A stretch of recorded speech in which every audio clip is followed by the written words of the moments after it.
Chapter 1: Birth, Family, and Upbringing. The Mekong River waters have carried many generations of Cambodians, but few whose name would bring so much sorrow as the boy born upon its banks in 1925. His name was Salathsar, yet history would come to know him as Pol Pot. He was born in the small village, nestled near a small town in central Cambodia. His family belonged neither to the peasantry that bent their backs in flooded rice fields, nor to the elite that governed from the capital. They were somewhere between comfortable enough to own land, respected enough to send their children to study. His father was a prosperous farmer, part of a rural upper class loyal to the monarchy. His mother had ties to the royal court through her brother, who worked as a court attendant. From the start, Pol Pot was raised amid the quiet discipline of Buddhism and the ordered hierarchy of a still feudal Cambodia. As a boy, he moved between two worlds. By daylight, he lived among monks and novices, learning to read Pali prayers and tend the gardens of a pagoda.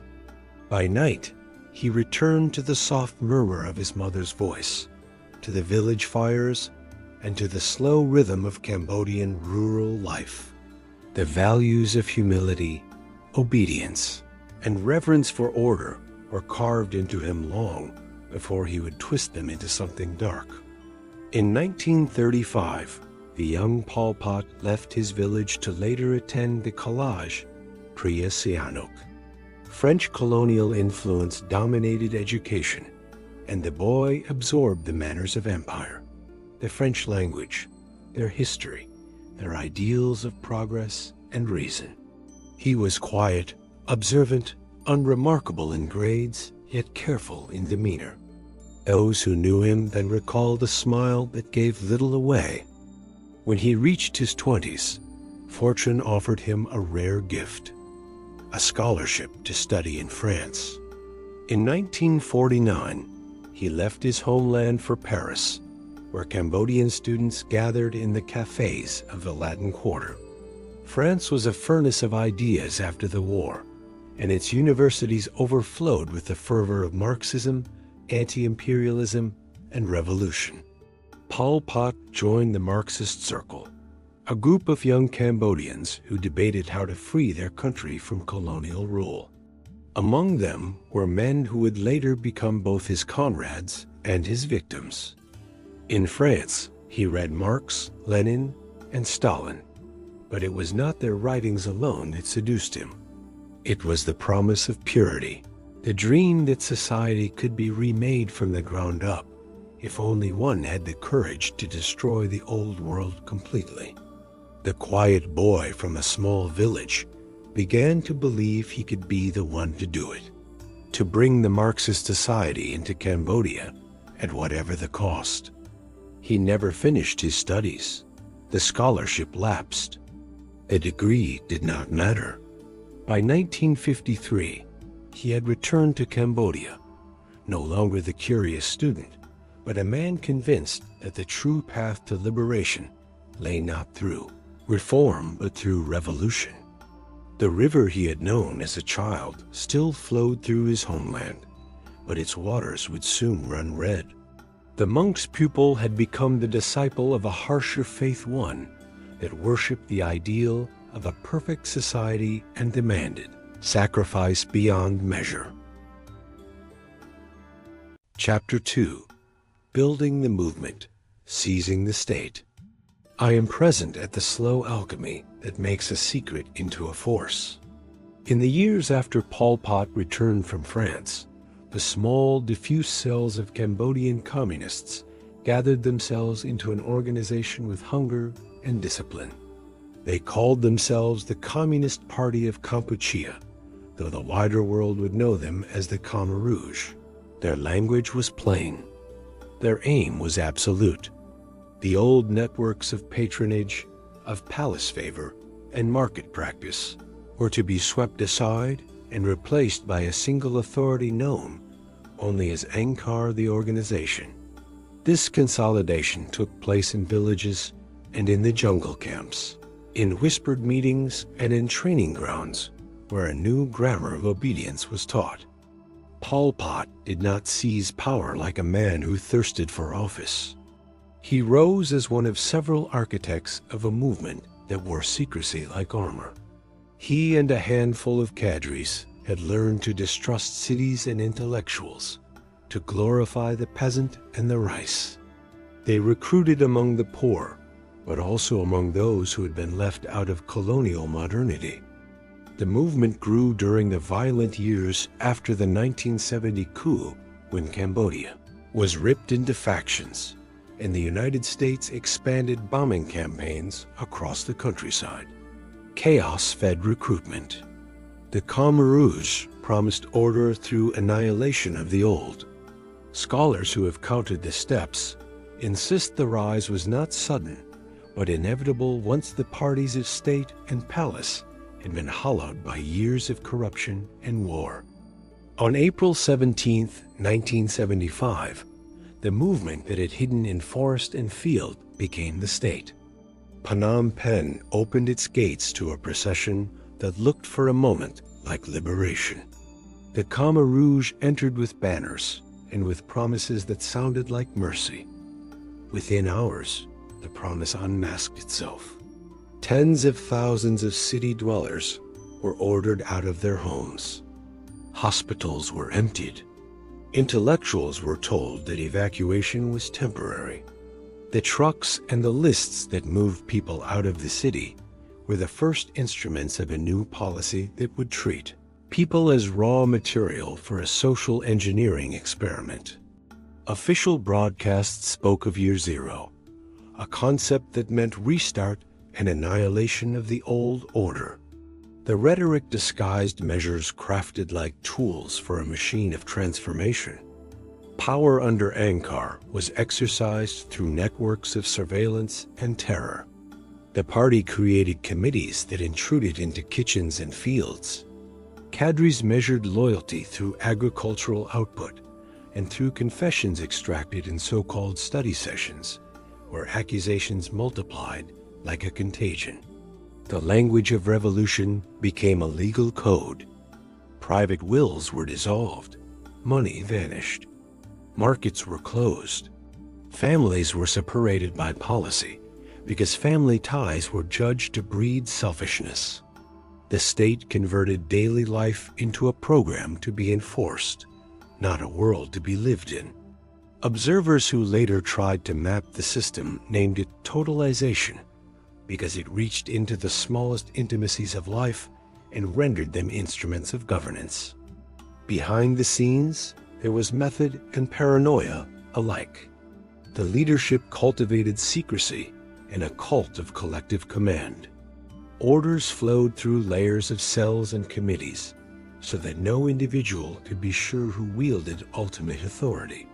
Pol Pot and his inner circle preferred to let Angkar speak in the plural as if the organization itself were a god. This ambiguity protected them and amplified fear. Subordinates competed to prove zeal. Confession and denunciation were the regime's engines. The movement that imagined itself pure prepared the ground for violence, not merely as policy, but as a means of governance. In that season, the revolution remade the country in its image and began the calculus of death that would follow. Chapter 3. How Power Was Used, Rule by Decree. The new rulers step into the emptied city and claim a right that no one had granted them. They spoke with the plural voice of Angkar, as if authority came from a faceless spirit rather than from men who ate and slept like everyone else. The first decrees were simple and absolute. Money was abolished. Banks were shuttered, and their ledgers were treated like relics of a sinful world. Markets were closed. Private trade was banned. The regime announced that the people would eat from communal kitchens and labor in common fields. The old world of shopkeepers and salaries, of bargaining and savings, dissolved in a day. Families were divided by policy. Husbands and wives were assigned to separate work brigades. Children were grouped into mobile youth units that followed their own schedules and their own indoctrination sessions. The regime argued that family love weakened revolutionary love. In the new order, the purest affection was the one reserved for Angkor. Even intimacy became a ration. Permission to visit a spouse could be granted or withheld like a ladle of rice. Every movement fell under surveillance. Villagers were sorted into cooperatives, each with its chief and its security agent. The day began with a roll call before dawn, continued with forced labor until dusk, and ended with a study session where the language of confession replaced the language of prayer. The smallest hesitation could be recorded as a sign of hidden betrayal. People learned to speak in slogans. They learned to watch their own thoughts as if a guard stood inside the mind. Rice became the state theology. Quotas were set with no regard for weather, or soil, or human endurance. Those quotas turned the countryside into one immense timepiece that ticked toward exhaustion. Irrigation dams were built by hand, canals dug with crude tools, dikes raised and leveled in endless cycles of toil. Food rations were measured with a stingy spoon. The collective kitchen ladled gruel that grew thinner as the season wore on. To complain was to risk a visit from the militia. To steal a handful of paddy was to court death. Religion was named an obstacle. Monks were defrocked and sent to work brigades. Pagodas became granaries or prisons. The robes that once signaled compassion were stripped and stored, and the bells that called the faithful to reflection fell silent. The regime sought to replace devotion with obedience. The only approved chant was the production report. The only approved scripture was the plan. Schools closed or were transformed into training halls for political lessons. The past was rewritten in simple lines. Cambodia had been held back by enemies within and without. The city was a nest of parasites. The peasant was the true heart of the nation. The lesson finished where the day had begun, with the demand that each person examine his conscience and expose his neighbors. Surveillance became a shared burden. Fear taught people to deliver it to one another. While the country labored, the security apparatus expanded. Local detention points fed into district prisons, and those prisons fed into larger centers of interrogation. Arrests were often as quiet as a hand on a shoulder in the darkness. A suspect disappeared from a sleeping mat, and by morning, the work brigade marched on without him. Records traveled upward in chains of reports, stripped of names and drenched in numbers. The habit of the regime was to translate human life into lists that could be filed and burned. Chapter 4. Atrocity as System. The brutality of the system is the emblem of a design that spread far beyond his palace or capital building. What happened here in Cambodia did not begin as chaos. It began as a plan. Their horrific Bureau of Investigation was called the S-21. It was responsible for tens of thousands of extrajudicial killing. The plan was simple in outline and meticulous in execution. First, define the enemy as a category that can never be fully known. Second, create a web of places where that enemy can be found, broken, and erased. Third, instruct every level of society to feed the web with names.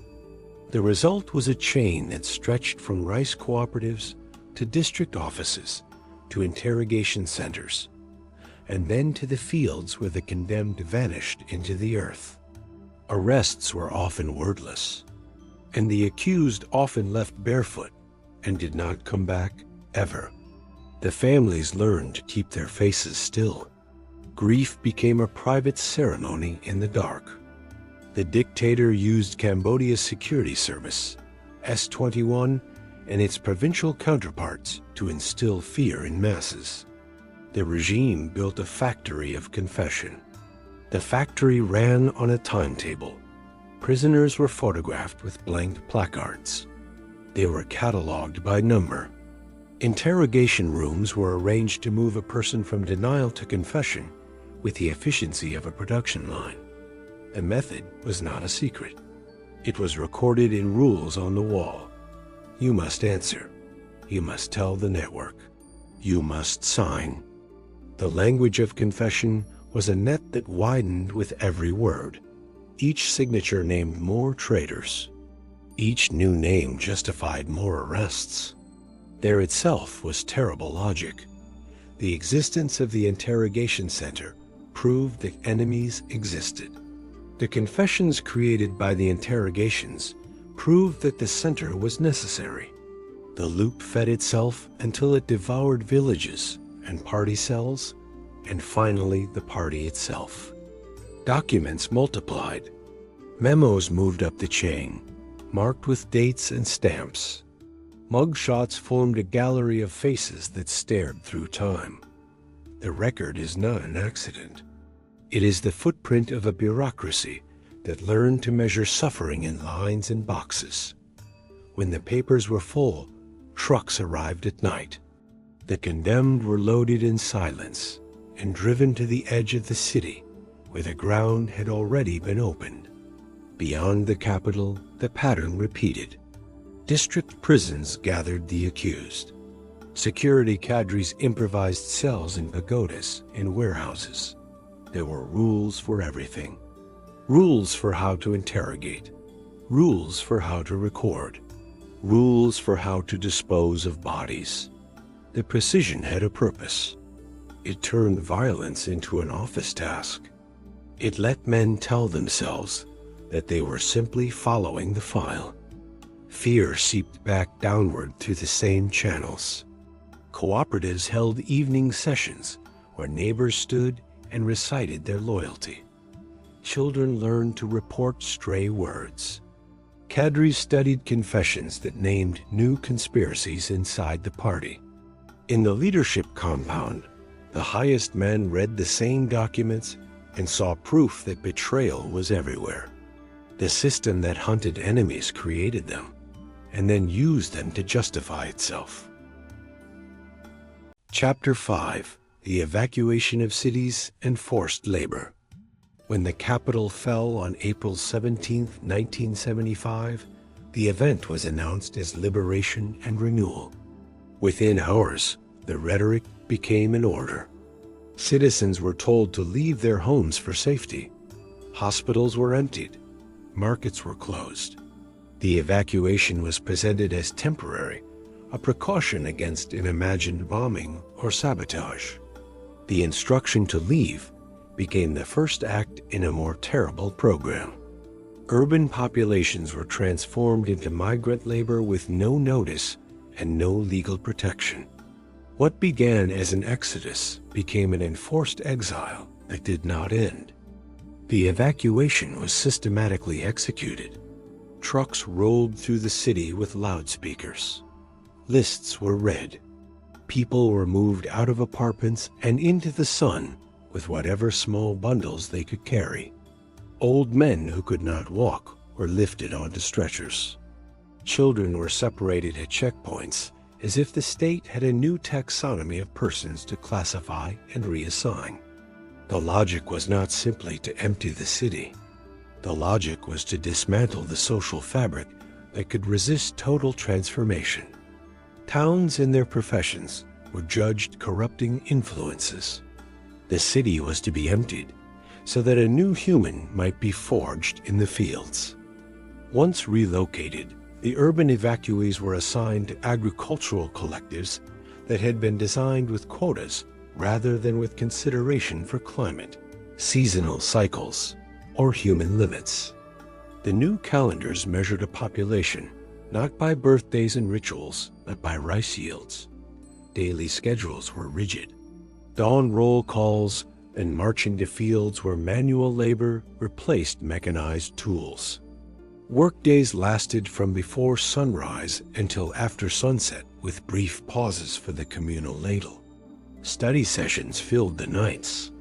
The curricula for those sessions were not education in the traditional sense. They were confession and instruction meant to sever loyalties to the family, to the market, to the old profession. The forced labor system was brutal in its indifference. Quotas were fixed and rarely adjusted for weather. When rains failed or irrigation collapsed, the demands persisted. Irrigation projects and canal digging were undertaken with crude implements. Pikes were raised by hands that had not been called to such sustained toil. Broken bodies were not measured in record books as the living. They were measured in shortfalls of rice. The collective kitchen rationed morsels, as if hunger could be disciplined into submission. Malnutrition lowered resistance to disease. Diseases that have long been manageable in towns multiplied in the camps. Dysentery swept through, respiratory illnesses worsened, and medical supplies were scarce because hospitals had been emptied or repurposed. Death from sickness multiplied alongside death from exhaustion. The administrative design of forced labor turned human life into units of production. Supervisors kept crude tallies. Names were replaced by quotas and brigade numbers. Progress meetings became hearings where inadequate output invited punishment. Punishments rarely followed formal trials. They came as beatings, summary arrests, or transfers to labor where conditions were harsher. The apparatus blurred coercion with administration. The official language spoke of discipline and vigilance, which on the ground meant arbitrary and brutal violence. Children were not spared. Youth were organized into collectives that trained them to regard parentage as a liability.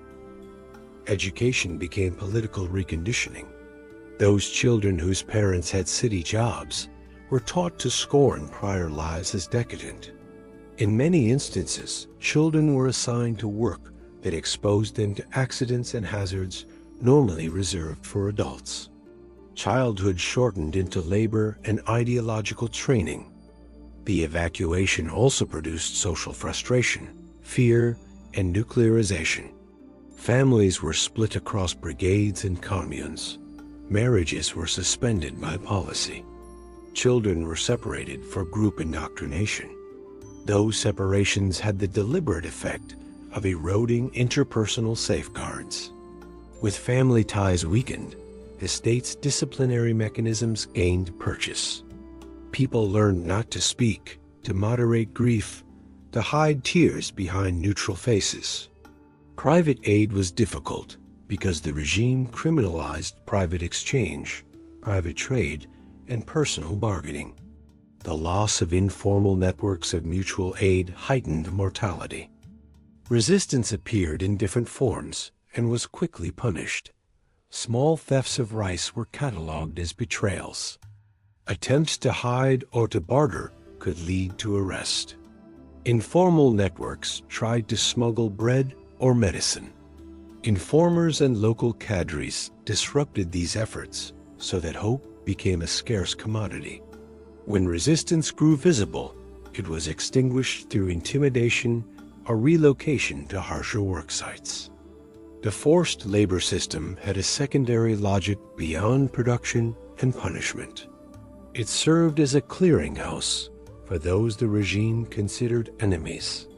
Intellectuals, professionals, monks, and anyone legible as an ideological contaminant were assigned to the same collective fields as peasants. That assignment was punishment in itself and a staging ground for further selection. From these mixed brigades, the security apparatus picked individuals for interrogation or removal. Evacuation had therefore been both a social engineering measure and an instrument for identification.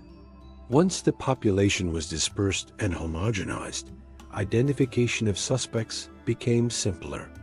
Transportation to execution sites followed a practiced choreography. Arrests were recorded and forwarded up channels, or sometimes they were made without record in the night.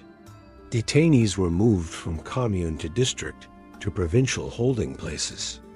Some were brought to facilities with names that signaled secrecy rather than rehabilitation.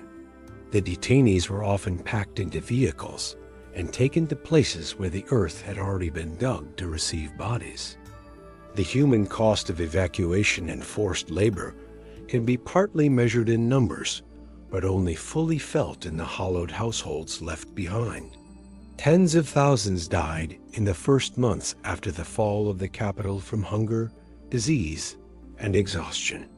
Deaths multiplied over the next years as the regime system hardened. Bodies returned to the earth in mass graves and unmarked pits.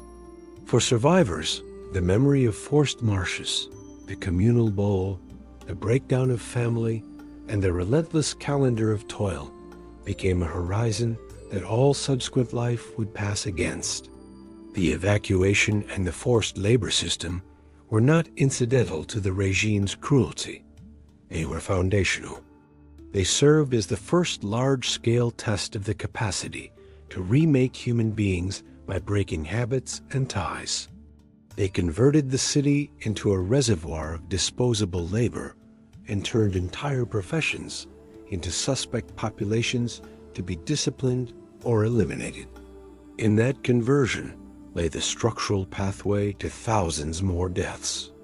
The policy that began as an order to leave the city became the machine that consumed a nation.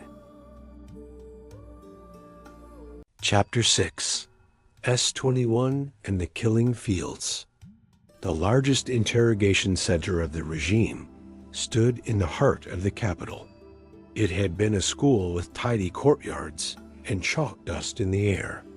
It became a security prison for S-21 group and their dark deeds. Classrooms were converted into cells. Blackboards were left on the walls like mute witnesses. Windows were wrapped with barbed wire to prevent escape and to stop despairing prisoners from throwing themselves to their deaths. Order ruled every corridor. Silence and terror ruled every hour. Arrests seldom began with a scene. A citizen was taken at night from a barrack, a field camp, a family mat, or wherever. The detained person entered a chain that moved with bureaucratic horror and steadiness. Arrival at S-21 was recorded. A number was assigned. A front-facing photograph was taken, then a side profile, then a third image if the subject resisted. The face on the placard was the first step in the transformation from citizen to specimen. S-21 ran on rules written and posted on the walls like, prisoners must answer promptly, prisoners must not lie, prisoners must confess to all networks of enemies, prisoners must obey without hesitation. Guards enforced these rules with the severity of a catechism. The chief of the center, a former math teacher known as Dutch, organized the place as if it were a grim academy of pain. Interrogators were trained to move a prisoner from denial to confession, from confession to elaboration, and from elaboration to exhaustion. Records multiplied with each step. Pages of names, pages of dates, pages of accusation lines that branched like roots under a tree. Methods of interrogation had a practiced sequence. Shackles and leg irons fixed bodies to iron frames. Beatings began with fists and truncheons. Electric shocks were applied to sensitive areas. Plastic bags were tightened over faces in cycles of suffocation and air. Prisoners were strung to beams for prolonged hanging. Water was poured into mouths and noses until choking produced panic. Toenails and fingernails were torn out. Some were forced into painful stress positions for hours so that the body itself became a device of torture. All of it had a purpose that pretended to be investigative. The goal was a written confession that could be filed, indexed, and used to justify the next arrests. The language of confession was not a simple admission of guilt. It was a map. Interrogators demanded the names of recruiters, handlers, friends, relatives, teachers, and colleagues. A prisoner who had never met a foreigner might be forced to invent an espionage link to make the beating stop. A party cadre who had once given a speech might be forced to admit that the speech concealed a plot. Each added name fed a spiral. The system did not require truth. It required fuel. The ledger proved that enemies were everywhere because the ledger had been designed to produce them. Cells reflected the hierarchy of punishment. Some rooms were divided into narrow compartments with brick partitions and a small hole for a bucket. Other rooms held rows of shackled prisoners on a single iron bar. The air grew heavy with heat, fear, and untreated infection. Guards moved with a ritual regularity. Rations were bowls of thin gruel. Water was rationed. Medical care was a mixture of crude bandaging and the calculated withholding of relief to soften a will before the next session. Few ever left S21 alive. The center was not a prison in the ordinary sense. It was a prelude. When a file of confessions seemed complete, the detainee became a number on a transport list. Trucks arrived after dark. Prisoners were ordered to climb aboard. The vehicles drove out past the city edge to a low rise of ground that had been a quiet place of trees and ponds. The ground there already held trenches. This site is known as Chuang. It is the most famous of many execution grounds. Killing at Chuang Ik followed the same habit of thrift and method that defined the interrogation center. Ammunition was valuable. Blows from clubs, axes, and hoes ended lives. Throats were cut with sharpened implements. Chemicals such as insecticide were sprinkled over bodies to suppress the smell and to silence the groans of anyone not yet dead. Loudspeakers played revolutionary music to mask sounds from the pits. The procedure lasted into the hours just before dawn. At first light, the trucks returned to the city to collect more names and more bodies in waiting. The site kept a separate cruelty for families. The regime considered the family a political network. When adults were condemned, children were often condemned with them. At Chuang Ik, there is a tree that carries the memory of those children. Testimony describes infants and toddlers killed against its trunk so that the line of a family would end in a single night. This was not an accident of war. It was a policy born of the belief that any seed of an enemy would sprout again if spared. S21 was the largest center of its kind, yet it stood at the center of a national pattern. Provinces had their own security offices and detention points. Cooperatives maintained improvised cells in pagodas and warehouses. Documents flowed upward. Orders flowed downward. Trucks moved along the same routes from district to provincial prison, and then to local killing fields where ditches had been prepared. In many regions, the ground still yields bone fragments and scraps of cloth after heavy rains. The earth records what lists once hid. The numbers tell part of the story. Many thousands passed through S21. Only a very small number survived. Across the country, the number of execution victims likely reached well over 1 million, with many more dead from starvation and disease. Behind each count is a person taken from a workplace or a home and turned into a file, then into a confession, then into a mound of earth. The scale can numb the mind. The pattern refuses to release it.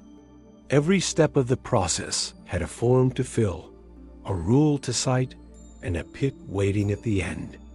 Responsibility was distributed in a way that protected the top and implicated the bottom.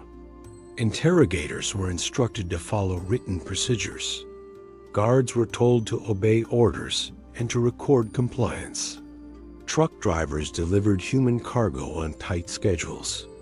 Executions were performed by small teams who received written lists at the site. The design allowed each person to say that he had done only one small part. The design required each part to function without pause. The institution that had been a school preserved evidence even as it performed its work. Photographs were stored in cabinets. Confessions were bundled and tied. The archive that survives today does not only condemn the men who ran the place, it exposes the ordinary nature of the system. Ordinary desks, ordinary cabinets, ordinary ink. A regime that spoke of purity used regular office supplies to produce sentences of death. It used the language of administration to erase the language of mourning. The killing fields across the countryside were not places of heat and noise alone. They were places where the absence of words did the final work. There were no official announcements to families, no letters of closure, no markers beyond a depression in the ground. The intention was not only the end of the body, the intention was the removal of the person from the memory of the community. The pits and the paperwork were two halves of the same machine: obliteration and denial. Chapter 7. Total Purge of the Party and its Enemies. The revolution taught its followers to see danger in every direction. That lesson soon turned inward. The party began to hunt its own people. What started as security became purification. What was called vigilance became routine accusation. The movement that had conquered the capital learned to fear shadows inside its ranks, and that fear shaped the next wave of crimes. The structure of control encouraged the purge.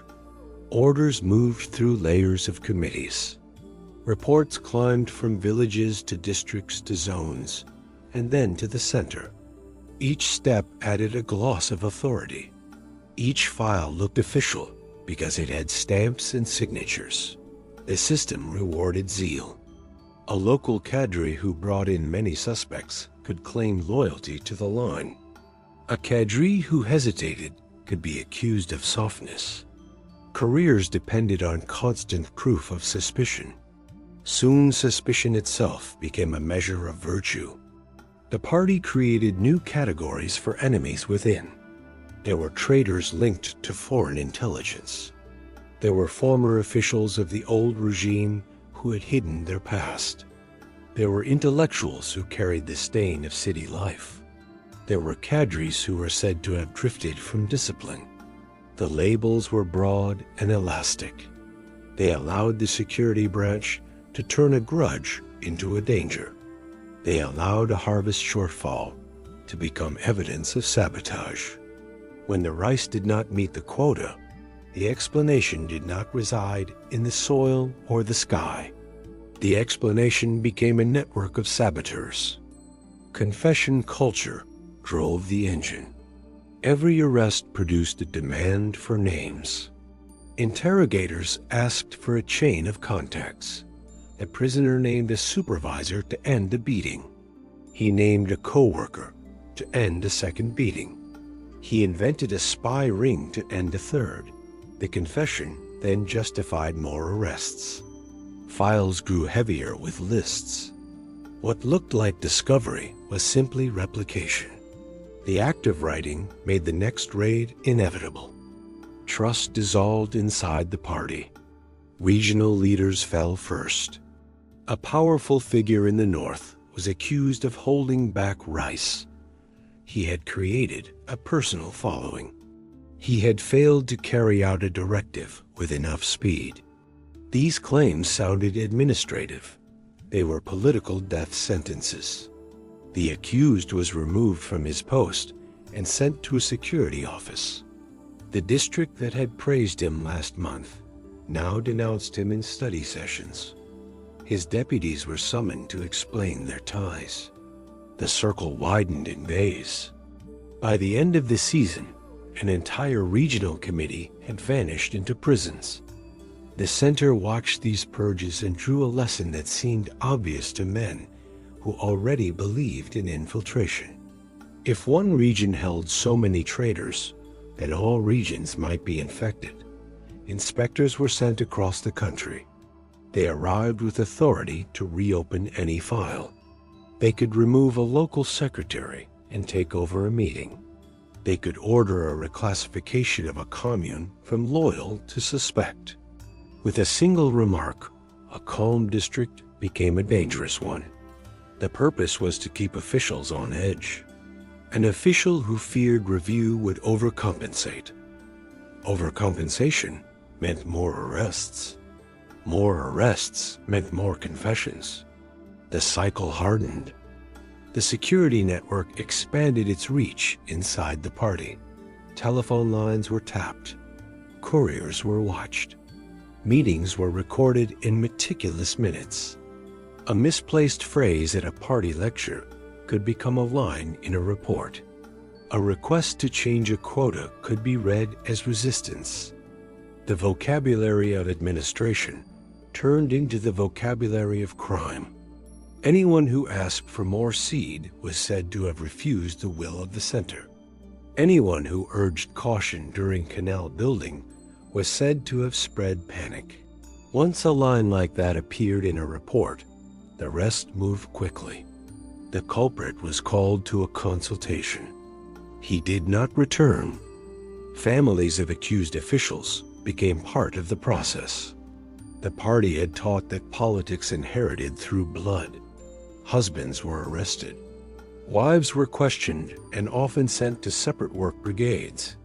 Children were told their parents had been taken for education. Children were then asked to show loyalty by keeping distance from relatives, now defined as bad elements.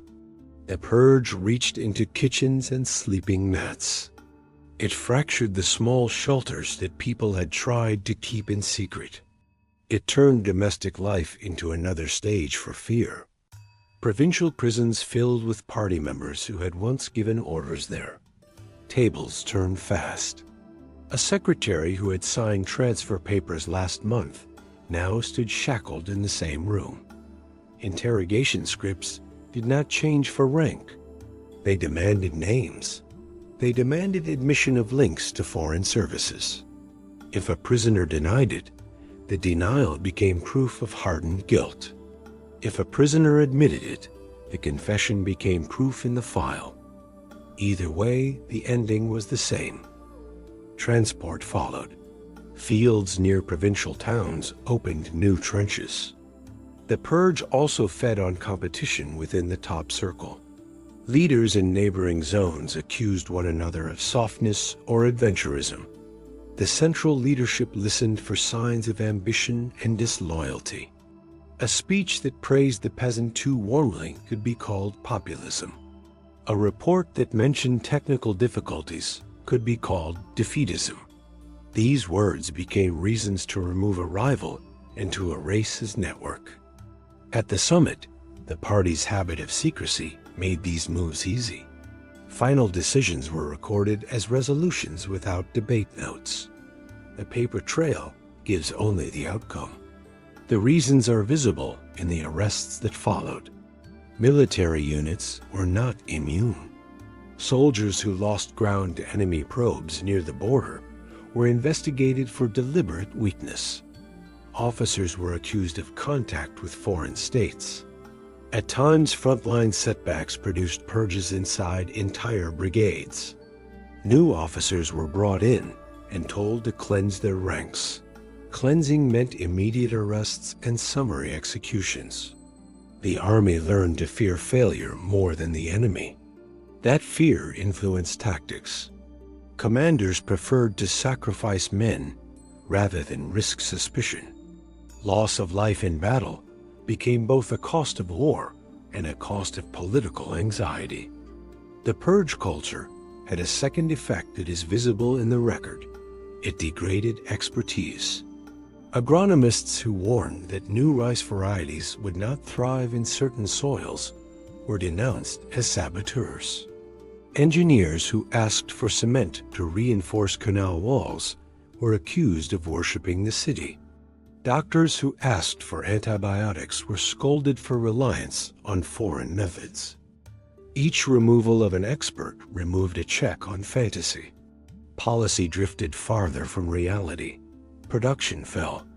Shortfalls created fresh accusations. The party devoured the very knowledge it needed to survive. The geography of killing widened as the purge spread. Tool sling in the capital remained the central hub for high-ranking prisoners. Yet many provinces developed their own centers for party suspects. Pagodas became detention halls. Warehouses became interrogation rooms. The same rules were recited on new walls. The same photographs were taken with new numbers. The same trucks drove to local pits at the edge of town. The same loud music played to hide the sounds. The method repeated in measured steps and in familiar paperwork. By the late years of the regime, the purge reached men who had never doubted the revolution. Some wrote letters to the center from their cells. They swore loyalty in plain words. They asked for a chance to work again in the fields. Few of these letters produced a release. They became part of the archive. Their authors were sent away at night and recorded as transferred. That word masked the final act. The toll on the party is difficult to count with precision. What is clear is the shape of the loss. Many regional and district leaders disappeared. Many security officers who ran earlier purges were later arrested by successors. The machine turned inward and ate its builders. At the end, the top circle stood almost alone. It trusted no one but the small group that read the nightly reports. Below them lay a country cut into files. Chapter 8: Genocide Against Minorities. The promise of a purified society soon settled on a target that could not escape. Minorities had lived in Cambodia for centuries, woven into markets, villages, and border districts. Under the new order, they became proof that the nation had been polluted. Policy was written in the language of vigilance, yet its effect was to isolate entire communities as permanent suspects. The result was a campaign that combined cultural erasure with organized killing. In courts that would sit decades later, that pattern would be named genocide. The Muslim population stood at the center of this violence. Many Muslim communities had long farmed along the waterways of Kampong Kam, Kampong Tom, and other provinces. Their religious life had deep roots in visible signs that marked daily practice. Those signs became unacceptable to a state that demanded a single identity for all subjects. Mosques were closed or turned into warehouses. Religious leaders were detained. The Quran was confiscated. Clothing that signaled faith was banned. Families were told to eat food forbidden by their religion in communal mess halls.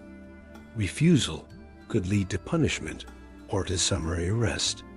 The message was clear. The Muslims could remain alive only if they ceased to be a Muslim community. Cultural demolition prepared the ground for physical destruction. Villages known to be heavily Khmer were surrounded and searched.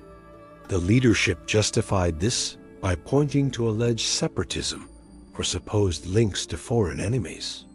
The accusation required no evidence beyond difference. When a local unit reported that a group had refused to abandon its prayers, security units arrived with lists. Men were separated from women. Boys were lined with men and girls with women. The march to a nearby field ended in pits that had been dug in advance. Survivors from neighboring communes later told of mass graves that filled in a single afternoon and of rivers that carried away the dead when the rains came. The logic of extermination reached into family policy. Mixed marriages did not shield spouses or children. Records from the period show repeated orders to dissolve difference by force rather than to accommodate it. Naming practices were changed. Village registers were altered to erase distinct identities. Yet even as the paper record tried to smooth the population into one category, arrests and killings marked out Muslim households with precision. A contradiction reveals intent. Uniformity was the stated law. Erasure of a people was the actual result. Ethnic Vietnamese communities faced a related, and in many places even more lethal, pattern. The regime defined Vietnam as the enemy state. It then treated Vietnamese residents of Cambodia as an internal fifth column. Expulsions began early. Families were told to leave by river or by road and to cross the border immediately. Many disappeared en route. Those who remained were hunted during periodic sweeps. Local cadres carried notebooks that listed Vietnamese households by name and by age group. Arrests followed. Executions were carried out near villages or at district sites.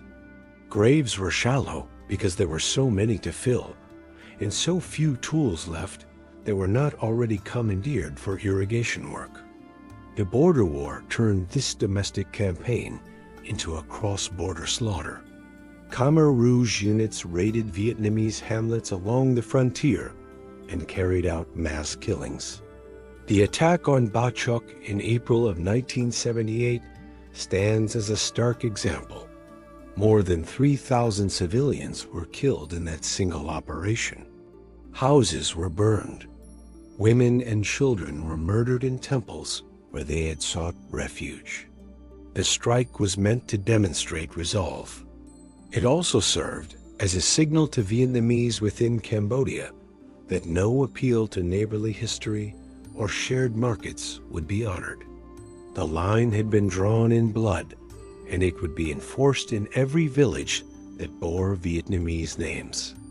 Chinese Cambodians were attacked through a mix of class policy and ethnic contempt. The abolition of private trade instantly destroyed the commercial networks in which Chinese Cambodians had long participated.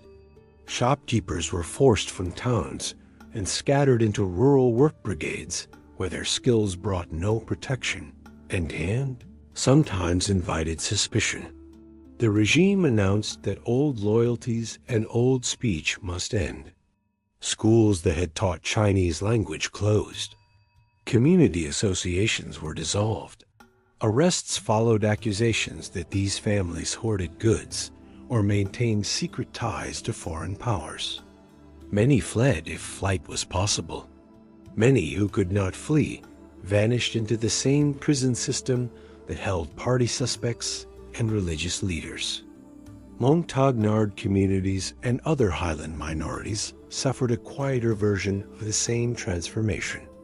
They were pressed into collectivized agriculture that ignored local knowledge of soil and season. Rituals that marked planting and harvest were labeled superstition. Elders who resisted the abandonment of customary law were hauled before study sessions and then sent to district centers for re-education that became incarceration. The record here is more fragmentary because these were remote areas, yet the pattern tracks the national story. A people is defined as backward or infected. Its leaders are removed. Its culture is forbidden. Its young are folded into new youth brigades, where memory has no sanctioned place. The toll is counted later in graves and in the absence of voices. Fear of minorities also served a political function inside the party. When production faltered or when a canal collapsed, blame could be shifted to alleged sabotage by Vietnamese agents or by Cam separatists. purge lists often combined names of party cadres with names from minority communities in the same district. The message to the rank and file was that the enemy lurked both within the party and within the nation. This narrative excused failure and fed the interrogation centers with new bodies. It also taught local units that zeal against minorities could earn favor from the center. Violence gained career value. The mechanics of killing followed the now familiar sequence. Identification began with paperwork. It moved to arrests conducted at night or during roll call. Detainees were sent to district facilities, where interrogators were instructed to extract a network. Networks were easy to manufacture because kinship was real. A list that began with one household could be expanded to include cousins and in-laws and neighbors who shared a market stall. Once the lists were full, the outcome was transport. Trucks carried people to fields on the edge of town or to old pagoda grounds, now fenced and guarded. Shallow pits were opened. A loudspeaker played songs to cover the sounds. Implements that were used in agriculture hours earlier were used to end lives before dawn. Numbers remained contested because many graves were never exhumed, and because the regime did not care to keep accurate counts apart from the bureaucratic needs of its security apparatus. The outline is clear. A very large share of Khmer Muslims disappeared. A very large share of Vietnamese within Cambodia were expelled or killed. Chinese Cambodian communities were broken, and many thousands perished or fled. The geographic spread reinforces the inference of intent. These outcomes did not arise from local excess alone.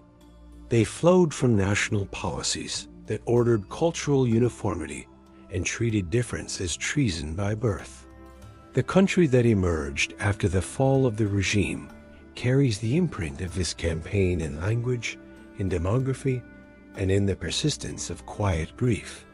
Survivors describe whole neighborhoods that never returned to their former shape.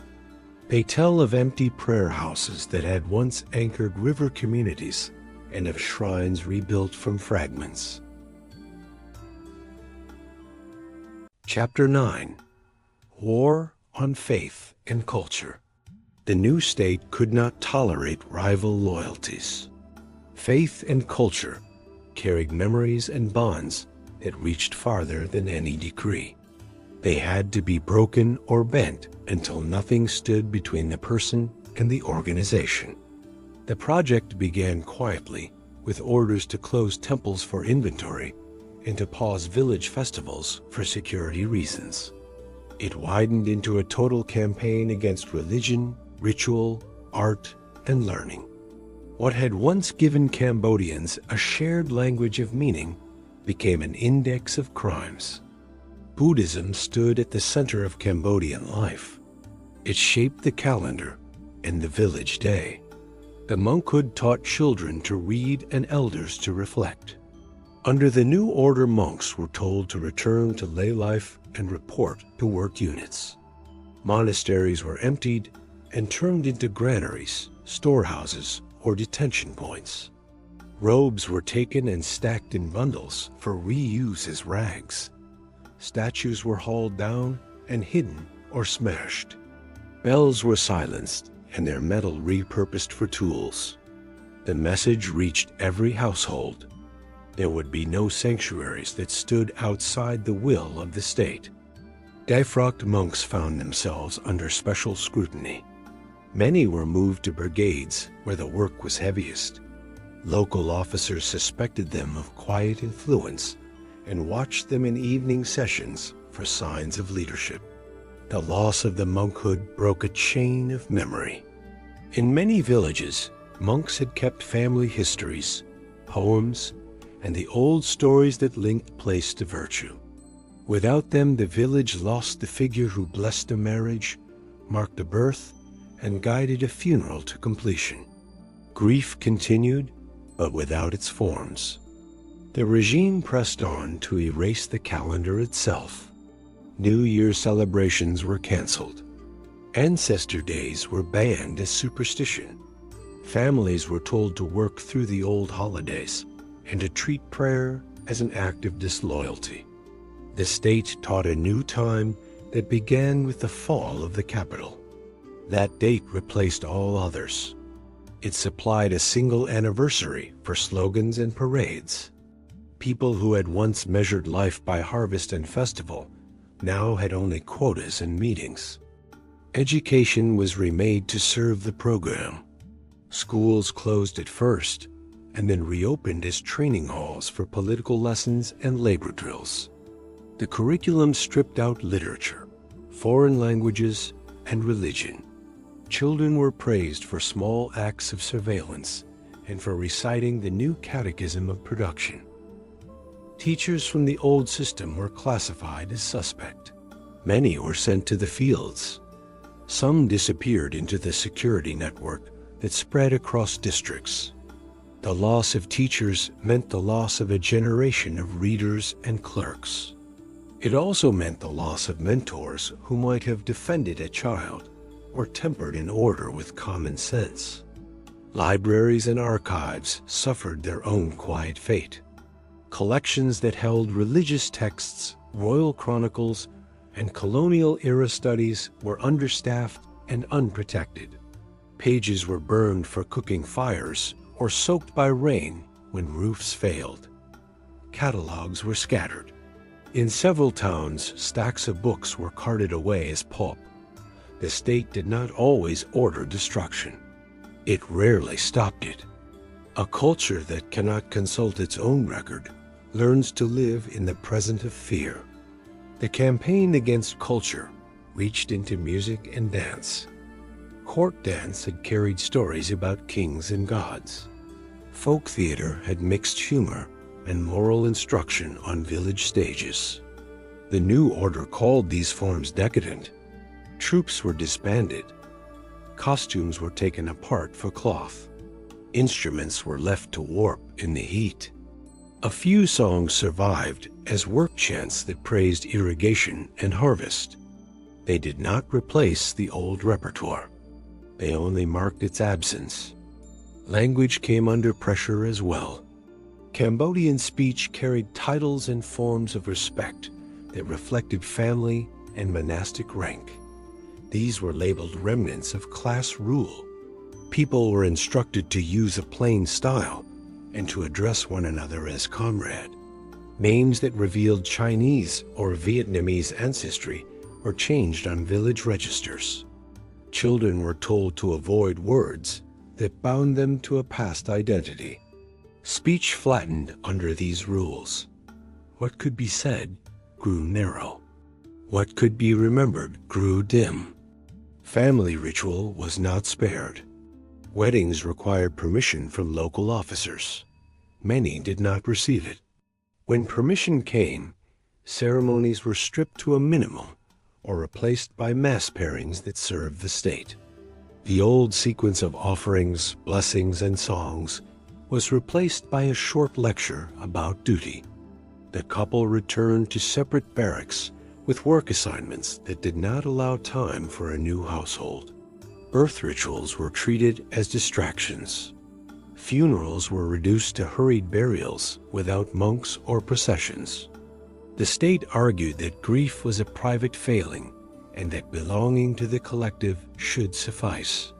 Families accepted silence because refusal invited punishment. The map of faith in Cambodia included more than Buddhism. Christian churches closed and their pastors were detained or sent to labor. The remnants of Catholic missions in cities and towns were cleared or converted to storage. Muslim practice remained under pressure even after the earlier onslaught against Cam communities. Prayer houses became meeting halls. Ramadan observance was impossible under the rules of communal kitchens. Dietary prohibitions were mocked as signs of division. Refusal could be read as political defiance and lead to arrest. This war on faith did not operate as random vandalism. It followed the lines of administration. District officers received instructions about temples and festivals. Commune chiefs held sessions where they explained new rules about names and clothing. Youth brigades conducted searches for hidden icons and altars. The security branch gathered reports about households that still lit incense or offered food to ancestors at night. The pattern turned private devotion into a risk and public ritual into a memory that old people described in whispers. The destruction of culture produced measurable losses and invisible ones. The visible losses were buildings, collections, and institutions, pagodas without monks, schools without teachers, stages without actors, archives without catalogs. The invisible losses were habits of care, inherited skills, and the small negotiations that keep communities alive. An old carver who could repair a statue, a singer who knew the cadence of a wedding lament, a clerk who could read a palm leaf manuscript and translate its advice for a village elder. When these people vanished or feared to practice their gifts, the culture that had guided patience and restraint lost its anchors. The campaign also changed the texture of daily time. Without festivals, the year became a long corridor of labor. Without blessings, luck felt like a coin tossed by strangers. Without ritual meals, family bonds weakened. This was not an accident.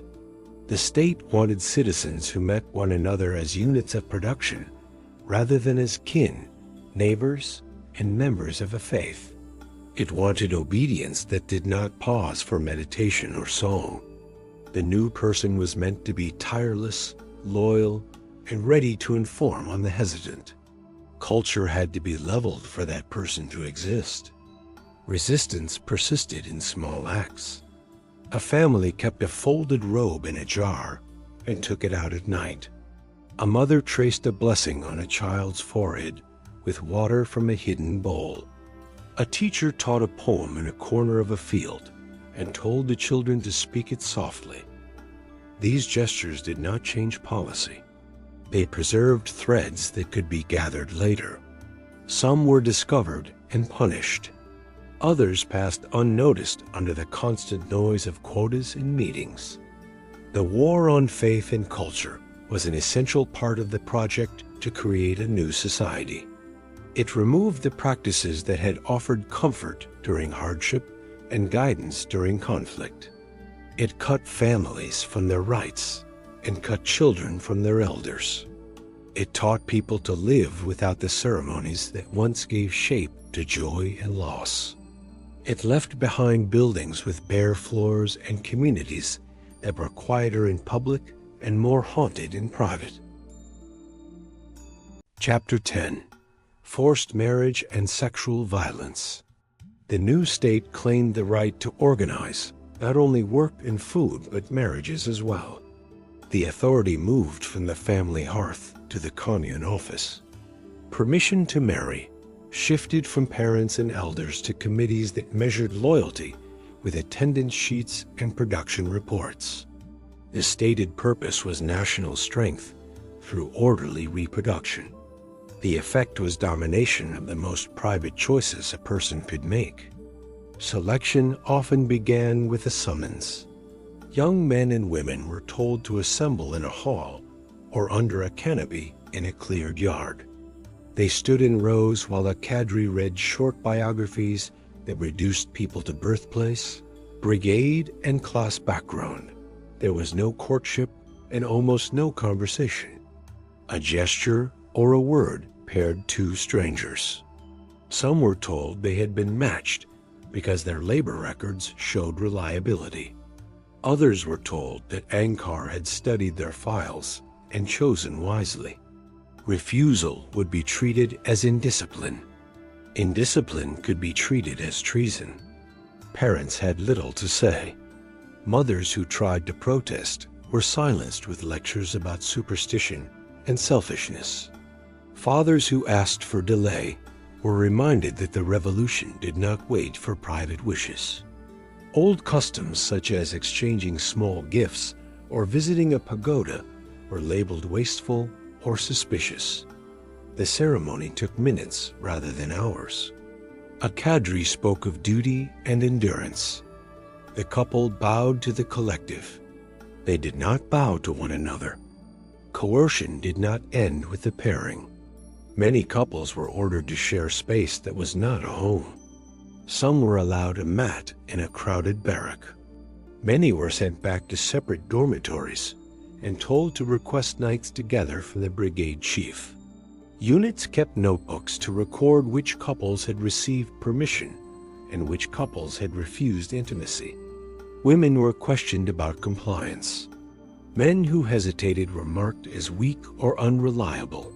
Women who hesitated were marked as defiant. Supervisors framed the pressure as political duty. The language wrapped personal violation in the fabric of policy. Rape within these imposed unions became a widespread harm.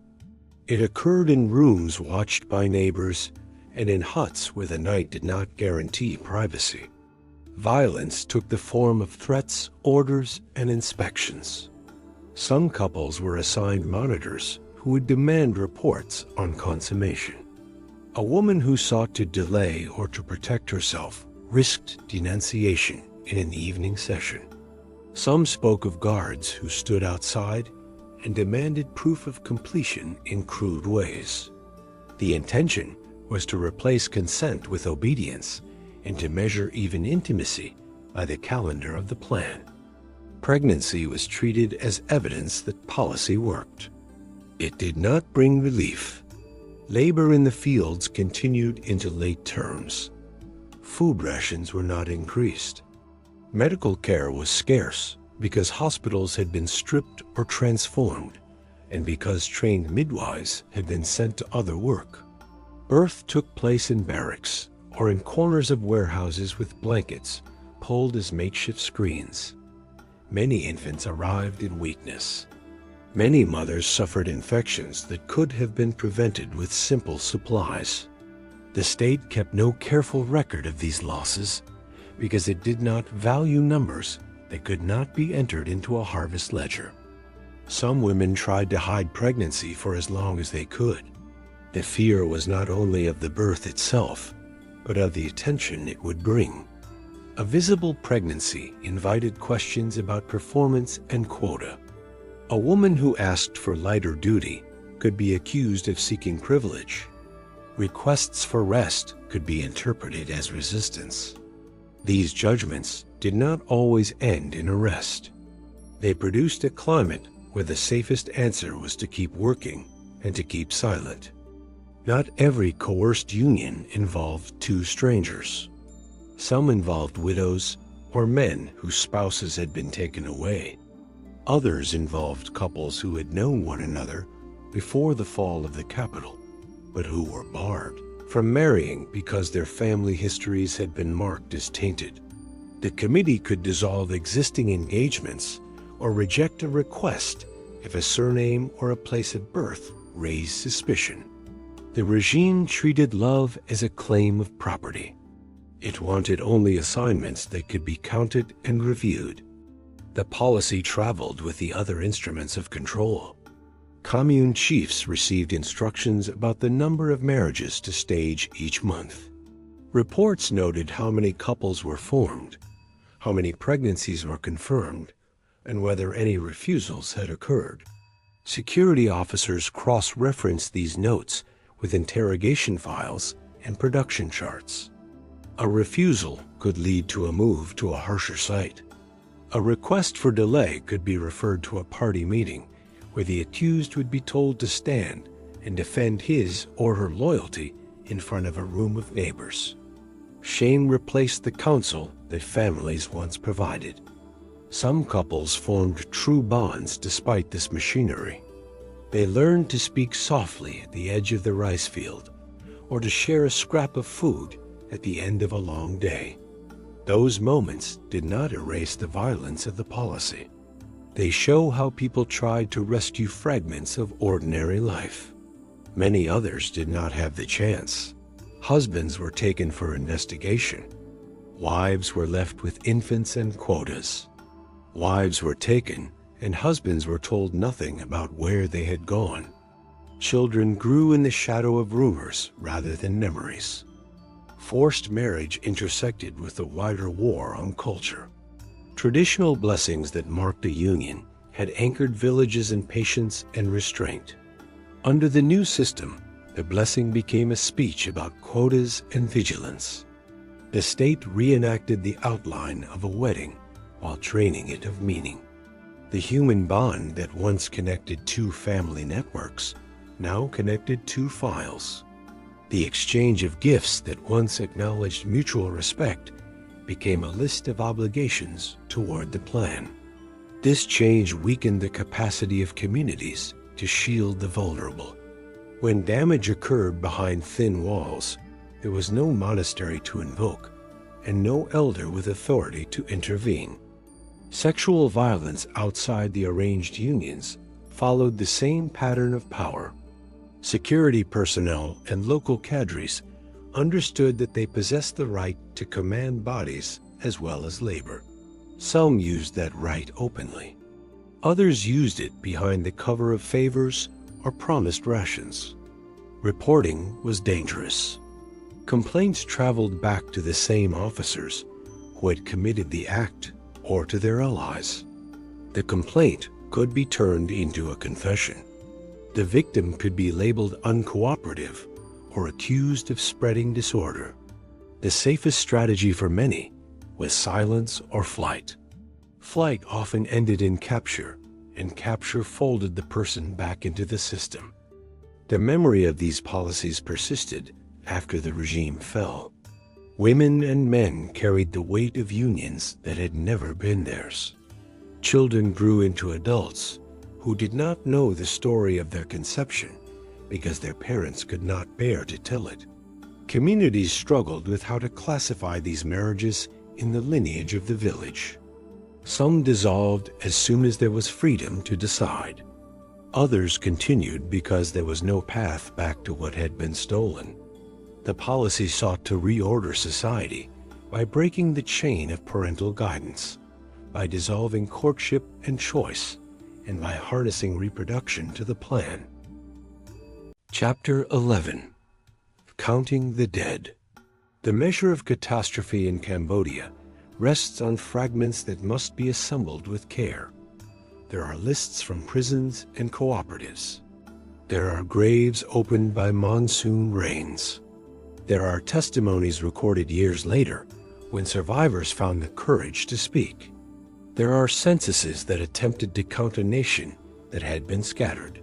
None of these pieces is complete on its own. Together, they outline a loss without precedent in the country's history. Estimates of the dead fall within a broad but consistent range. Demographers, historians, and courts converge on a total that approaches 1/4 of the national population during the period of rule. The number is usually expressed as roughly 1,700,000 to 2 million people. These deaths came from several sources that worked at the same time. Execution was one, starvation was another. Disease and untreated injury multiplied the toll. Forced labor and exposure produced thousands of deaths that never appeared in official tallies, because the tally itself was an instrument of policy. Execution followed the grid of the security apparatus. The capital held the largest interrogation center, a former school that became a factory of confession and antechamber to death. Thousands passed through that site, and only a small handful survived. Provinces operated their own networks of detention and killing. Some victims were intellectuals or former officials, seized because of their past. Others were peasants, monks, teachers, midwives, and children taken because a report named them as links in an invented chain of enemies. The process was deliberate. Records were kept. Photographs were taken. Trucks ran on schedules. Execution grounds across the country became known as the killing fields, not because of a single event, but because of the repetition of the same method from one district to the next. Starvation and disease grew out of the economic order. Cities were emptied and people were distributed to rural collectives that were tasked with meeting ambitious rice quotas. The quality of irrigation projects was poor. Tools were scarce. Work brigades were driven from dawn to dark, and often through the night during peak seasons. Rations from communal kitchens were thin. Families had no legal access to private trade or reserves. Theft of grain brought severe punishment. Malnutrition lowered resistance to malaria, dysentery, and respiratory illness. Clinics had been stripped of staff and supplies. Many died within sight of the fields they had been forced to cultivate. Their names rarely entered any record. Forced labor created its own chain of deaths. Massive earthworks were attempted with hand tools and with little engineering knowledge. Dikes collapsed, canals failed. Workers were ordered to shift soil day after day in heat and rain. Accidents maimed and killed. Exhaustion made the injured easy prey for infection. Quotas were not revised when projects went wrong. The same people were called back to rebuild what had fallen. Every collapse consumed more life without producing the promised harvest. The purge of the party added another layer. Thousands of cadres and their families were accused of infiltration and removed to prisons or to execution sites. This internal violence spread fear through the ranks and through the provinces. It also robbed the administration of people who possessed knowledge of logistics and agriculture, which worsened production and indirectly increased deaths from hunger. The machine turned on itself and dragged the country with it. Deaths among minorities followed a pattern that combined cultural annihilation and physical destruction. Many Khmer Muslims vanished from villages where their communities had lived for generations. Vietnamese residents were expelled or killed in large numbers. Chinese Cambodians suffered arrest and dispersal. Highland groups lost elders and leaders who held their customs together. The numbers for these communities are incomplete because the regime had no interest in accurate counts and because many groups were moved repeatedly. The outline remains clear. Identity itself became a reason to die. Counting requires sources. One set of sources lies in the ground. After the regime fell, graves were mapped across wide areas. Some were exhumed. Others were left undisturbed, but recorded. The distribution of sites shows that killing was not confined to one region or to a moment of crisis. It was a continuing policy. Another source is the paper left behind. Prison registers and confession files trace the journeys of prisoners from arrest to execution. The numbers in these files cannot be extended to the whole country without caution, yet they demonstrate method and intent. A third source is demographic reconstruction that compares population size before and after the period of rule, adjusting for births and known movements. These studies vary in technique. Their ranges overlap. They point to the same order of magnitude. The profile of victims crosses age and occupation. Many were adults in their productive years, drawn from the city during the evacuation, or taken from rural cooperatives when quotas fell short. Old people died when marshes and labor stripped them of strength. Children died from hunger and disease when families were starved and medical care was absent. Infants died in large numbers because mothers received no rest and little food. The picture that emerges is not one of a single targeted class alone. It is a nation subjected to a system that made death likely for anyone who could not work at the pace demanded or who was named as an obstacle by a cadre in need of results. There are identifiable spikes within the broader pattern. The first months after the fall of the capital brought a surge of deaths linked to evacuation, exposure, and the collapse of urban medical services. Campaigns against minorities produced waves of killings in specific districts. The height of the border war produced civilians killed in cross-border operations and purges within the army that sent new groups to prisons. The late years of the regime saw rising deaths from hunger as ambitious plans failed and the leadership refused to adjust policy. Each spike can be traced in the testimony of survivors and in the timing of empty villages. Numbers do not capture the manner of dying, yet method matters for understanding. Execution sites used tools at hand rather than firearms in many cases because ammunition was scarce and valued for the front. Bodies were buried in trenches that rain later exposed. Starvation was not the product of famine alone. It was enforced by rules that criminalized private exchange and treated a plea for more rations as a political act. Disease spread because hospitals and pharmacies had been dismantled as institutions of the old order. The system produced death by intention and by indifference at the same time. The state that replaced the regime tried to register survivors and orphans. The figures from those first years are uneven. They record large numbers of children without parents and families without sons and daughters. They also record thousands of disabled people whose injuries came from labor and punishment. These attempts at counting were limited by ongoing conflict and by the difficulty of reaching rural areas, yet they reinforce the extent of loss. One cannot rely only on arithmetic. Testimony fills the spaces that numbers leave. Survivors describe work teams that carried a sick child to a shelter, only to find no one with authority to release a small portion of rice. They recall night messages that told the family to prepare bundles for a move that became disappearance.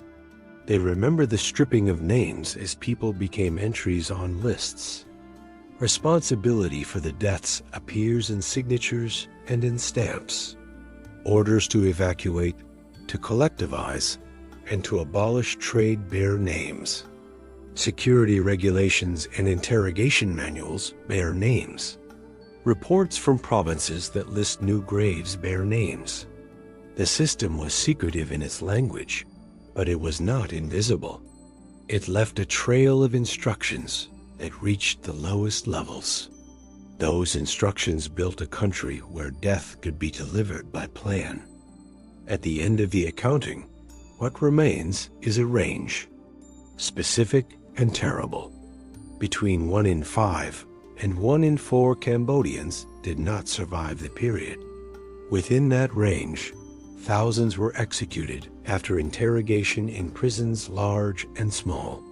Hundreds of thousands starved or succumbed to disease linked to hunger and exhaustion. Many died in forced labor or during transfers between sites. Minorities suffered targeted campaigns that removed whole communities from the map. Chapter 12. The Downfall. Collapse began with choices that tightened into a trap. The leadership had strained the countryside with impossible rice plans and had thinned its own ranks through purges. Villages were hungry. Work brigades were exhausted. Security files grew thicker while granaries ran bare. At the same time, border policy turned from raids to open confrontation. Crossings into Vietnam escalated from skirmishes to massacres of civilians. Retaliation followed and grew in scale. The regime had built a state that could command bodies but not sustain them. It then provoked a neighbor that could fight and supply. Through 1977 and 1978, the eastern zones were torn apart. Officers and cadres were accused of softness or of secret ties to the enemy. Arrests spread through entire districts. Experienced commanders disappeared. Units were reorganized under men whose chief qualification was loyalty to the line. The army became brittle. It could move people into battle, but not hold ground. Reports that climbed to the center treated defeats as proof of infiltration. The remedy was another purge, which produced new gaps in command and more fear in the ranks. Refugees crossed into Vietnam with stories of killings and starvation. Vietnamese leaders weighed those accounts alongside the raids into border provinces. They mobilized divisions and trained Khmer units that opposed the regime. By late 1978, the build-up along the frontier could be seen even from the Cambodian side. The response from Phnom Penh was a call for greater vigilance and a promise that production would rebound.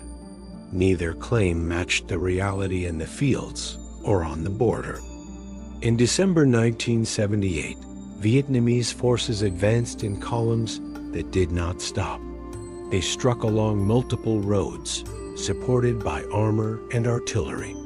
Cambodian units fought hard in places, then fell back, then broke. Supply systems that had never been strong enough to feed communes could not sustain an army under pressure. Communications faltered. The center issued orders that reached empty posts. Provincial headquarters were abandoned in haste and then captured with intact files that showed the depth of internal terror. Phnom Penh emptied for a second time, now in retreat rather than triumph. Officials removed what they could. Trucks carried documents and radios north and west. Prisoners slated for transfer were executed. Those who controlled the last files tried to burn them. Many survived the fires and later revealed the routine of arrest and transport that had governed the capital. Within days, Vietnamese units reached the city limits. The leadership departed before they arrived. On the 7th of January 1979, Vietnamese troops and allied Cambodian forces entered Phnom Penh. A new government formed in the ruins and took charge of relief and administration. The previous rulers spoke by radio from provincial refuges. They promised counterattacks that did not materialize. Columns that had once moved by command now became bands that had to live off jungle and border trade. The country they had ruled was no longer theirs in any practical sense. The retreat hardened along the Thai frontier. Base areas were carved into forested hills, where old mine workings and new footpaths created strongholds. The leadership split between hidden camps. Some argued for continued war. Some began to settle scores for the defeats. The population under their control consisted of fighters, families, and civilians driven by hunger to the border. Aid that flowed to camps in later years kept people alive, but could not reverse the loss of the interior. Inside Cambodia, the new authorities uncovered graves, reopened pagodas, and tried to feed districts where stores were empty. International recognition moved in uneven steps, yet effective power lay with the forces that held the capital in most provinces. The old regime still claimed the title of Democratic Kampuchea. It no longer held the country that the title was named. Downfall did not arrive as a single event. It was the result of a chain of decisions that weakened the economy, destroyed experienced leadership, provoked a stronger neighbor, and broke the army that was supposed to defend the state. When the final advance came, the structure that had seemed immovable folded in a season. The leaders who had once written rules for every hour became men on the run. Chapter 13: Fate of the Leaders and the Long Road to Justice. After the fall of the capital, the men who had ruled through secrecy retreated toward the Thai frontier. Camps formed in forests and limestone country. The leadership was divided into guarded compounds with separate kitchens and radios. Loyalty frayed as defeats mounted. Some commanders were arrested in the jungle. Some slipped away to families across the border. The organization that once called itself Angkar no longer commanded a nation. Pol Pot remained the central figure, protected by a circle of loyalists who controlled routes, porters, and supplies. The movement tried to preserve political relevance through alliances and by holding border territory. Over time, factions hardened. Disputes over strategy and over dwindling resources led to arrests and internal trials. In 1997, a rival bloc placed Pol Pot under house arrest in a remote zone. The once invisible leader sat before a makeshift tribunal that announced his removal. In April 1998, he died in that same borderland. He had not faced a court of law. Other senior figures met different ends. Tamak, known as the Butcher, was captured in 1999 and held for trial, but died in custody in 2006. Kapak died earlier in obscurity. Ing Suri, once the foreign minister, was arrested in Phnom Penh, charged, and later died in 2013 before a verdict. Ing Thirith, once the Minister of Social Action, was found unfit to stand trial due to illness and died in 2015. The fates of these leaders formed an uneven record in which death and incapacity often arrived before judgment. Justice took institutional form in the extraordinary chambers of the courts of Cambodia. This hybrid court joined Cambodian and international law and sat in Phnom Penh. Its mandate was to prosecute senior leaders and those most responsible for crimes committed during the period of rule.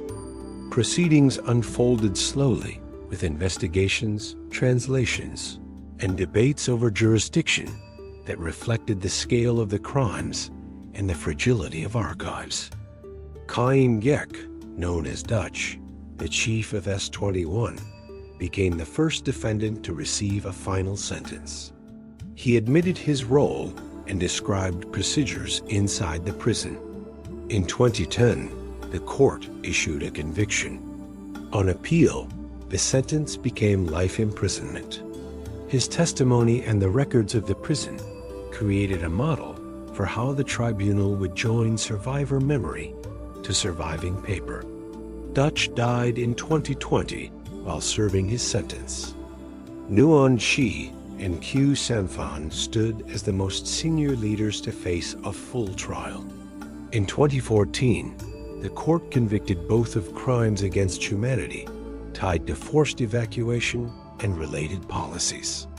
In 2018, a second judgment found both guilty of additional crimes that included genocide against Muslims and ethnic Vietnamese, persecution of Buddhists, and forced marriages and rape, with enforced marriages recognized as crimes against humanity. Nguyen Chi died in 2019 while his appeals continued. In 2022, the court upheld Khieu Samphan's convictions and sentence, bringing to a close the last major appeal. The tribunal did not prosecute every potential suspect. Its design and resources fixed attention on a small number of senior leaders and a few regionally significant figures. Many lower-level officials lived out their lives in the same villages where they had once enforced quotas and orders. This limitation produced debate inside Cambodia. Some argued that the careful record created by the trials mattered more than the number of defendants. Others argued that justice felt incomplete, while many perpetrators faced no court. Outside the courtroom, memory institutions gathered names and documents. The Tuol Sleng Museum preserved photographs and confessions from S21. Memorial. Grounds at execution sites held skulls and bone fragments within shelters. Schools added lessons to the curriculum. Survivor groups recorded testimony in Khmer for local audiences. These efforts did not erase absence. They gave the country a public register of what had happened and a language with which to teach it. Chapter 14. Aftermath for Cambodia. After the collapse of the regime, Cambodia emerged starved and hollowed. The granaries were empty. The schools were shut or stripped of teachers. Hospitals held beds without medicine. Families searched along canals and roadside pits for traces of the missing. Many found only clothing and fragments. Villages tried to count the living before they could count the dead. Records were thin. Memory had to serve as a registry. A new administration took the capital and began the plain work of keeping people alive. Rice moved in convoys.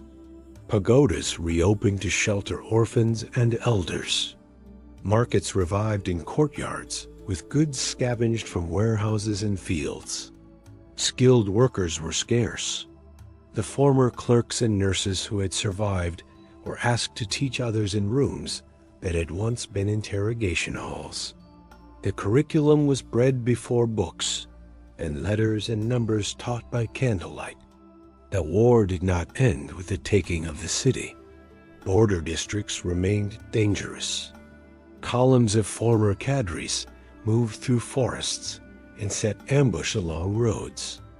Mines were laid by the tens of thousands across farm tracts and irrigation dikes. Children learned to read the ground with caution and to avoid the glitter of metal that could be a fuse.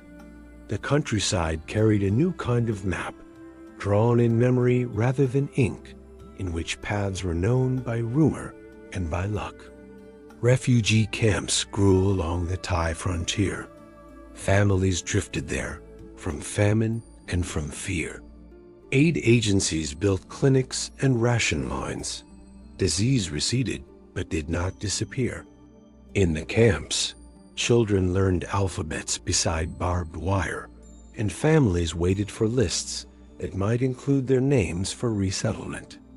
A diaspora formed that would send money and knowledge back to towns where roofs still leaked and roads still washed away with the rains. Inside the country, law returned slowly. Local officials recorded births and marriages and tried to make sense of land that had been collectivized, abandoned, or seized by new claimants. Disputes multiplied as survivors tried to plant rice in fields that had become mine belts or to rebuild on plots where trenches had been dug. Some communities agreed on boundaries with a nod and a line drawn by a hoe. Others waited for a judge who had yet to be trained. Trauma settled into ordinary routines. Adults kept food hidden in jars and dugouts, even when rations stabilized.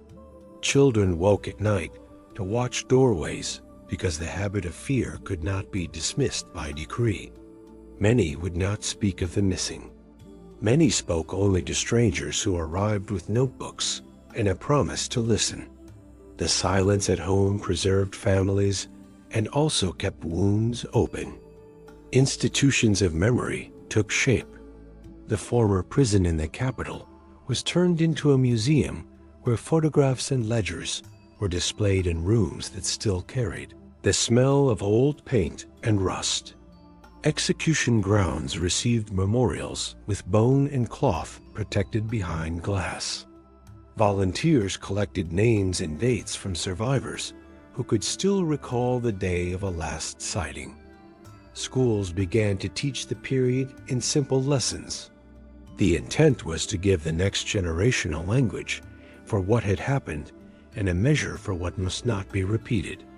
Politics followed the contour of war and relief. Parties formed and traded accusations over the past. Elections arrived with observers and ballot boxes. The presence of mines and militias meant that some districts voted under the shadow of threats. Over time, the front lines receded. But patronage and fear did not vanish. The habit of secrecy that once defined the state lingered in offices where files could close without explanation. The economy returned in fits. Rice yields rose where canals were repaired and where advice from agronomists replaced the old quotas. Crafts returned to markets. Timber and gemstones left border regions in trucks that paid unofficial tolls at night. Urban neighborhoods rebuilt shop by shop. The pace was uneven. Gains in one province did not guarantee gains in the next. Land conflicts, corruption, and the weight of injury slowed everything that required trust. The most durable change lay in the shape of society. There were fewer elders to tell stories and fewer teachers to train apprentices. Households often held 3 generations, with the middle one missing. The country carried the outline of a population cut through its center. The years after the regime left a country that breathed carefully. Fear did not vanish with the fall of the capital. It moved into habits that shaped speech and silence. Many households learned to keep 2 languages. There was the public language of acceptance and the private language of memory that entered the room only when doors were closed. Children grew up inside this divide and learned to read a glance as quickly as a sentence. Grief settled where records were missing. Families could not mark a grave for a father or a sister. They visited fields and canals and stood at the edge of ponds because there was nowhere else to stand. Some placed offerings at the foot of trees. Others folded names into notebooks and hid them in trunks. These small acts became the archive of the ordinary person. They preserved a line that paperwork could not restore. Communities faced choices about the past.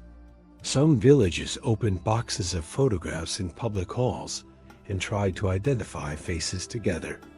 Others turned away from the task because the accused and the bereaved lived on the same road. The fear of naming returned whenever neighbors met under the same roof. It was safer in many places to speak of weather and harvest than to argue over who signed which report in a year when hunger swallowed the fields. The schoolroom carried a share of the burden. Teachers worked from slim guides that explained evacuation, collectivization, security centers, and the advance that ended the regime. Lessons were straightforward so that the youngest could understand. Older students asked questions that reached beyond the page. Where did the orders come from? Why did the adults obey them? How could a neighbor become an informer? Some teachers answered with care. Others changed the subject because the answers led back to their own lives. Public remembrance found a form in museums and stupas. Visitors walked past grids of photographs and lists of names. Guides explained procedures that had once turned human lives into files. The rooms were plain. The effect came from a steady accumulation of detail that left little room for denial. Outside the gates, markets sold fruit and rice and plastic sandals. Memory and trade moved along the same streets because the country had to live while it remembered. The economy shaped the aftershock. Families needed fields cleared of mines and roads that did not wash out each rainy season. The return of irrigation and the growth of markets created distance from the years of forced labor. But the distance did not erase what those years had done to bodies and to trust. Older workers carried injuries that limited strength. Survivors of prisons and work camps found it hard to sleep and hard to sit in crowded rooms. Many hid these difficulties because there was no time to be ill. Politics reflected the fracture. Parties argued about legitimacy and about the past. Some leaders had once held posts under different banners. Their biographies were contested in whispers and in newspapers. Voters learned to accept compromise because perfect justice had never arrived. The process did not resolve every claim. It offered only the quiet fact of a ballot and the chance to mark it. In the countryside, ritual returned but did not fully cover the gap. Weddings by choice resumed. Funerals followed the old sequence of prayers. Monks gave blessings and recorded births. Even so, a generation had grown up with a thin calendar, and the full weight of custom could not be recovered at once. People practiced what they remembered and stitched the rest from fragments. The diaspora sent money and stories back to towns and villages. Remittances kept children in school and helped elders with medicine. Letters described other countries where streets were lit at night and where the past was a subject for museums rather than for police. Those letters did not make home smaller.